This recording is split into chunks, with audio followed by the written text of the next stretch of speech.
World War I was a major conflict. The Treaty of Versailles was the compromise that officially ended it. On June 28, 1914, Archduke Franz Ferdinand of Austria was assassinated by Gavrilo Princip of Serbia. The assassination of the Archduke triggered World War I. Although it started as a local war between Austria-Hungary and Serbia, it eventually grew into a war involving 32 countries. According to Michael Duffy in his article on the causes of World War I, what was intended as a strictly limited war, a brief war, between accuser and accused, rapidly escalated into something that was beyond the expectations of even the most warlike ministers in Berlin.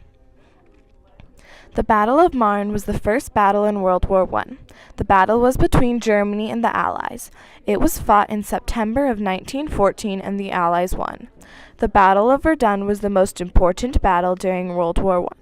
It was between Germany and France. The battle started on February 21, 1916, and ended on December 16, 1916. The French won the Battle of Verdun. The Allies fought against the Central Powers. The Allies consisted of Britain, France, Russia, Italy, the United States, and Serbia. The Central Powers consisted of Germany, Austria-Hungary, the Ottoman Empire, and Bulgaria.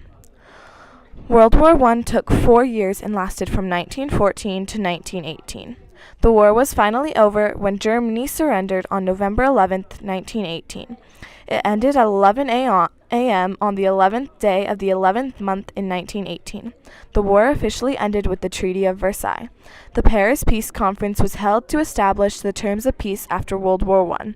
In 1919, Lloyd George of England, Vittorio Orlando of England, Georges Clemenceau of France, and Woodrow Wilson of the United States met to discuss how Germany was to be made to pay for the damage World War I caused.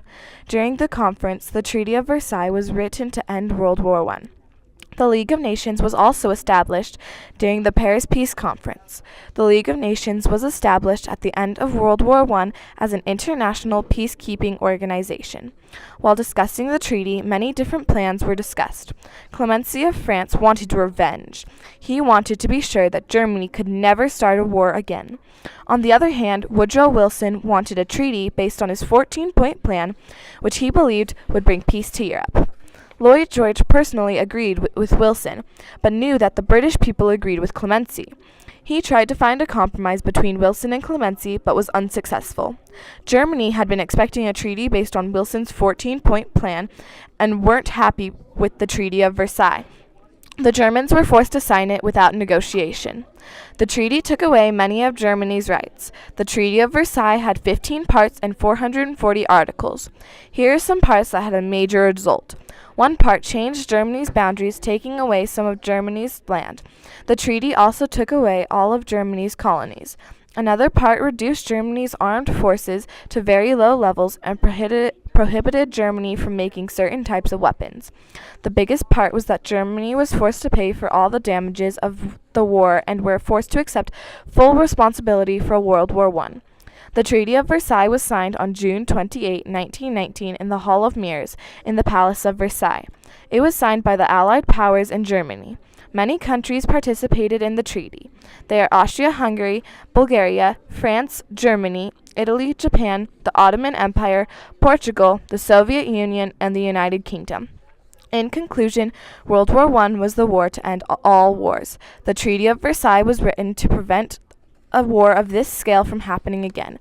Instead, it took away many of Germany's rights. The Treaty of Versailles was the compromise that ended World War I, but was also the likely cause of World War II.